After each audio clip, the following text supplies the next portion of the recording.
আসসালামু আলাইকুম বন্ধুরা, যে যেখানে আছেন আশা করি আপনারা ভালো আছেন। আমিও ভালো আছি। আজকে আমি দেখাবো, আমি এই কয়েকদিনে একটু ব্যস্ত ছিলাম। এই যে টমেটো সিজন চলছে, তো আমি দুবারে 4 কেজি এবং 3 কেজি, মোট 7 কেজি টমেটো কিনেছি। তো ভাবলাম যে একটু সস করে রাখি, তো যথারীতি আমি সস করে নিয়েছি। আর অন্যদিকে হলো রমজান আসতেছে সামনে, তো বাজার ঘাট করা হয়েছে, কিছু মশলাপাতি ঘাটতি আছে, তো সেগুলো কিনে আনলাম। এই যে বুটের ডাল, তারপরে মরিচ, জিরা, তারপরে হলো ছোলার ডাল, এদিকে কাবলি ছোলা, আর এই তো এখানে গোলমরিচ, এলাচি, দারচিনি এগুলো এনে ভালোভাবে ধুয়ে নিয়েছি, তারপর ভালোভাবে শুকিয়ে নিয়েছি। এখন সেগুলোকে আমি বয়ামে ভরে রাখবো। সেটা অফ ক্যামেরায় করে রেখেছি, কারণ আবার এভাবে মেলে রাখলে ঠান্ডা হয়ে যাবে। তো এখানে বন্ধুরা আমি এই যে একটা শাকের সাথে আপনাদের সাথে পরিচয় করিয়ে দিচ্ছি। এটা হলো নোনতা শাক। আমাদের ছাদ বাগানে খুব পরিমাণে হয়েছে, তো আমাকে আমার বিল্ডিংয়ের এক ভাবি এগুলো তুলে দিয়েছে। তো আমি এই শাকগুলো খুব যত্ন করে পরিষ্কার পরিপাটি করে বেছে নিয়েছি প্রথমে, তারপরে ধুয়ে নিয়েছি।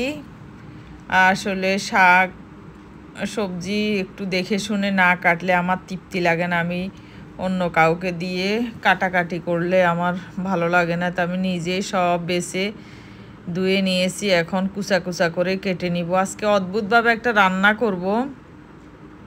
এই শাকগুলো আসলে সচরাচর খাওয়া হয় না এগুলো, তো এখন পাওয়া গেল, তো ভাবলাম যে খুব সুন্দর করে রান্না করব। তো আমি এটার সাথে আজকে কি পরিকল্পনা করেছি মেশানোর জন্য, সেটাই আপনাদের সাথে শেয়ার করব, রান্নাটাও শেয়ার করব। তো এখানে আমি এই শাকটা কেটে নিচ্ছি, তারপর বেগুন, এর সাথে বেগুন কেটে নিয়েছি, একটু সিমের বিচি অল্প পরিমাণ, আর 2টো আলু কেটে নিয়েছি। তো এগুলো সমস্ত কিছু একসাথে আমি মিক্স করে রান্না করব চিংড়ি মাছ দিয়ে। চিংড়ি মাছকে ভালো করে রসুন, পেঁয়াজ, কাঁচামরিচ, শুকনা মরিচ দিয়ে ভালো করে কষিয়ে নিব। তারপর আমি একে একে সব সবজিগুলো মিশাবো, যেটা আগে দেওয়ার দরকার সেটা আগে দিব। যেমন আলুটা একটু শক্ত, আলুটা দিব প্রথমে, তারপরে সিমের বিচিটা দিব। সিমের বিচিটা একটু কষানো হলে বেগুনটাও দিয়ে দিব। আর এই সিমের বিচিটা কিন্তু আমার ছিল আসলে সংরক্ষণ করে রাখা সিমের বিচিটা আমি একটু আসলে ভাপ দিয়ে রাখি ফ্রিজে, তো সেটা অল্পতেই ভেঙে যায়। তো আজকে একটা অদ্ভুত রান্নাই আপনাদের সাথে শেয়ার করব। আসলে এই ধরনের রান্না সকলেই পছন্দ করে না, আমার কিন্তু ভালো লাগে। মাঝে মাঝে এই ধরনের রান্নাগুলো আমার খুব পছন্দ। তো আমার ঘরের যে লোক উনি কিন্তু তেমন খেতে চায় না, তো আজকেও জানি না উনি খাবে কি না, সেটাও কিন্তু অনিশ্চিত আছি। তো আমি এই রান্নাটা যখন রান্না করতেছি তখন ভাবতেছি আমার এক পরিচিত আপা আছে, ওনাকে কল করব আমার সাথে দুপুরবেলা খাবারের জন্য। তো সেটা আমি আসলে করছি অফ ক্যামেরায়, সেগুলো আমি আর সেখানে শেয়ার করতেছি না। আমরা দুইজনেই কিন্তু এই শাকটা রান্না হলে একসাথে ভাত খেতে বসবো, কারণ এই ধরনের জিনিসগুলো একবারে খাওয়া না হলে পরে থেকে গেলে আর দ্বিতীয়বার হয়তো খাওয়া যায়, তৃতীয়বার তো আর খাওয়া যাবে না। এগুলো হলো আমার গাছের মরিচ, আমি বেছে নিয়েছি। তো এখানে পেঁয়াজ, কাঁচামরিচ, চিংড়ি মাছ, আলু, সিমের বিচি, রসুন, বেগুন কেটে নিয়েছি, সব আমি গুছিয়ে রেখেছি। তারপরে রান্নাটা বসায় দিব। আর এখানে হলো 3 পিস ইলিশ মাছ ছিল, তো সেগুলো আমি ভাজি করে নিব, পেঁয়াজ বেশি করে দিয়ে একটু কাঁচামরিচ টমেটো দিয়ে ভাজবো আর সবজিটা রান্না করব। আর এখানে একটু মাংস ছিল রান্না করা, সেটাও নামিয়ে নিয়েছি, যেহেতু আপাটাকে খবর দেওয়া হয়েছে আমার সাথে দুপুরবেলায় খাবার খাবে, তো মাংসটাও নামিয়ে নিয়েছি। এগুলো আমাদের গ্রাম বাংলার আসলে সাধারণ রান্না। এখনকার ছেলেমেয়েরা কিন্তু এগুলো খেতে চায় না, আমাদের কিন্তু অনেক ভালো লাগে এই ধরনের রান্নাগুলা।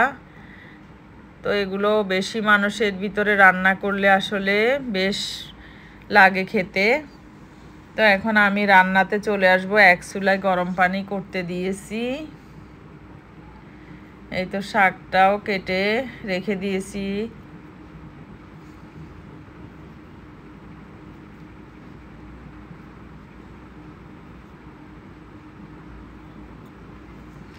আসলে আমরা গৃহিণীরা, আমি শুরুতে যেটা আপনাদের সাথে শেয়ার করতেছিলাম সেটা হলো একটু কষ্ট করে সিজনালি জিনিসগুলো সংরক্ষণ করে রাখলে আমরা কিন্তু পরে খেতে পারি।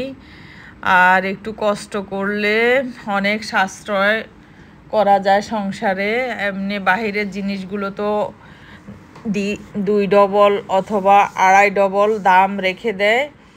তো আমরা গৃহিণীরা একটু কষ্ট করলে পরিষ্কার পরিচ্ছন্নতা বজায় রেখে আমরা খাবারের জিনিসগুলো ব্যবহার করতে পারি।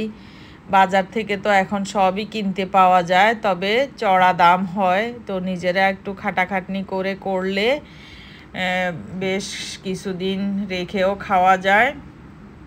যেমন আমি রোজার তো সামনের মাস থেকে, তো আমি আরও 3-4 মাস আগেই অনেকগুলো বেসন করে রেখেছি, তো আমার আর বেসন করতে হবে না।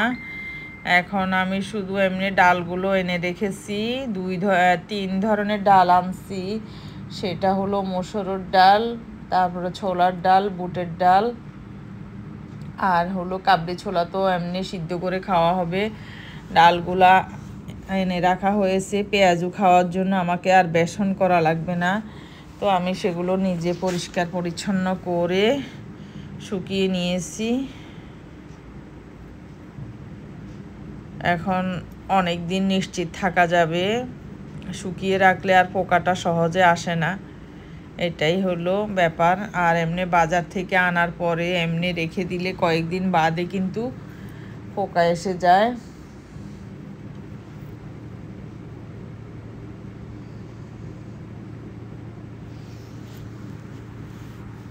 তো এখানে আমি এই তো রান্নাটা শুরু করতেছি।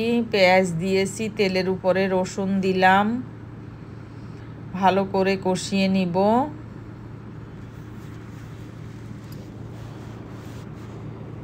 এই ধরনের আসলে মিক্স তরকারিগুলো অনেক মানুষের ভিতরে খেতে খুবই ভালো লাগে। তো এটা কিন্তু স্বাস্থ্যের জন্য ভালো, কয়েক পদের কালার পাওয়া যায় এই সমস্ত রান্নাগুলাতে।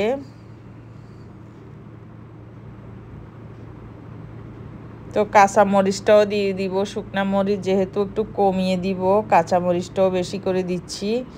তেলের সাথে দিচ্ছি কারণ শাকের সাথে দিলে সেটা হয়তো ভালোভাবে গলবে না, তখন খেতে ঝাল লাগবে।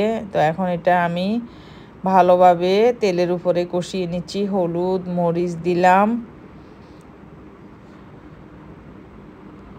আচ্ছা, আমি একটু কিন্তু জিরাও দিয়েছি, কারণ মাছ দিয়েছি তো সেই কারণে একটু জিরাও দিয়েছি যেন গন্ধ না লাগে। না দিলেও হতো, তো একটু পানি দিয়ে দিচ্ছি কারণ মশলাটা পুড়ে যাবে। আমি এখন ভালো করে কষিয়ে নিব, তারপরে কিন্তু চিংড়ি মাছটা দিয়ে দিব।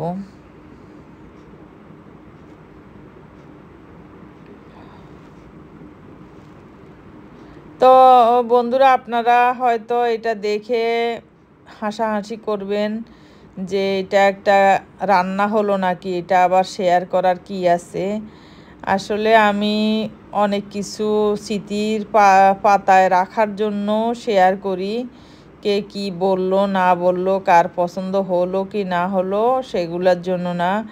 এই ধরনের রান্নাগুলো আমরা করি, খাই, এটাই আর কি। কি বলবো, তাকের ভিতরে সাজিয়ে রাখার মতো আর কি। তো সেটা চ্যানেলে শেয়ার করে রাখবো, এটাই উদ্দেশ্য। তাই তো আমি আলুটা দিয়ে দিয়েছি। আলুটা একটু কষানো হলে আমি সিমের বিচিটা দিব, বেগুন দিব, তারপর শেষ পরে দিব শাকটা দিব। তো এভাবে আমি রান্নাটা কমপ্লিট করব। তো বন্ধুরা, আপনারা দেখতে থাকুন। যদি ভালো লাগে একটা লাইক দিয়ে যাবেন। আসলে আমি লাইক দেওয়াটা কখনো চেয়ে নিই না। যার ভালো লাগবে তো দিবে, না লাগলে তো দিবে না, সেটা যার যার। আমি এমনি আমার শখের বশেই আমার কাজকর্মগুলো শেয়ার করি। এটা আমি পরে দেখব যে অমুক সময় আমি এই কাজটা করছি, অমুক সময় আমি এই কাজটা করছি। সেটাই আসলে আমার মেইন উদ্দেশ্য। আমি আসলে আপাতত কোনো কিছু নিয়ে তো করি না। তো বন্ধুরা, আপনারা দেখতে থাকুন। আমি বিদায় নিচ্ছি। আসসালামু আলাইকুম।